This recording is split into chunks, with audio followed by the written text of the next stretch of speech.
Chief Minister gi meeting makada tongan-tonganba mafamsinggi lawmisingda matam-matamgi oiba thanaba marumurang sing fanghankhre. Manipur thokliba irang asina maram oiraga lawmisingna sel thumgi aduki matik khudong chadaba leiringai cherakasida. Chief Minister gi meeting makada nongpok kakching kumbi khangabok BBF tronglaubi Welfare Managing Committee amadi atay atopa mafamsinggi lawmisingda matam-matamgi oiba thanaba marumurang sing yenthokre. Alu American pi gazar tilho maruna chingba sing lawmi singda lemna yenthoki lawmi singi maikai digisu Chief Minister gi khongthang asibu hainingai leitana thagatpa fongdoknarakli kai khumna bada matik charaba Chief Minister Pahung Birena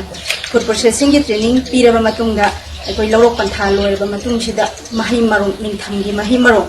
amuka pabungna akoi nupi mayamda piraktuna ngasi ekoi akoi semilon phagatnanaba pabungna tawbirakpase asuki matik thagasai aduga akoi gi BBF gi maigai dagisu akoi amuki hena thagatpa khongtok sari makha taba somu ka hena miyeng changbiyo haina haijare asi ekoi iramdam kubi kendra sida lamgi semilo leitraba subam mumbam leitraba khangraba matam sida asi manipuri gi honorable chief minister na bikendra gi leiriba parja singji gi damakta honorable chief minister na iramdam sida farmer singi damakta khandiduna ana masing amadi tilab sanam aluna singba farmer singi khandiduna pibirakpa simak hania leitana kumbiramdam gi leijariba farmer romi ekhoina honorable chief minister bu hania leitana thagasari.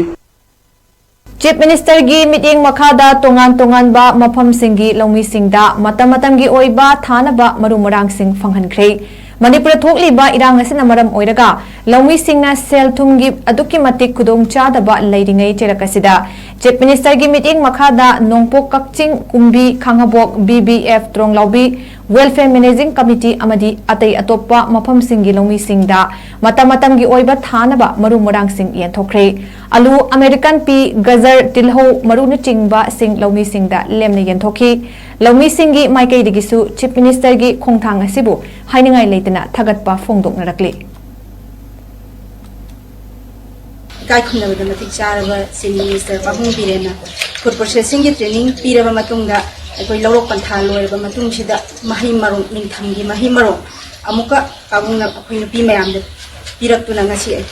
akoi semilon phagatnanaba pabungna tawbirakpase asuki matik thagasai aduga akoi gi BBF gi maigai dagisu akoi amuki hena thagatpa khongtok sari makha taba somu ka hena miyeng changbiyo haina haijare asi ekoi iramdam kubi kendra sida lamgi semilo leitraba subam mumbam leitraba khangraba matam sida asi manipuri gi honorable chief minister na bikendra gi leiriba parja singji gi damakta honorable chief minister na iramdam sida farmer singi damakta khandiduna ana masing amadi tilab sanam aluna singba farmer singi khandiduna pibirakpa simak hania leitana kumbiramdam gi leijariba farmer romi ekhoina honorable chief minister bu hania leitana thagasari.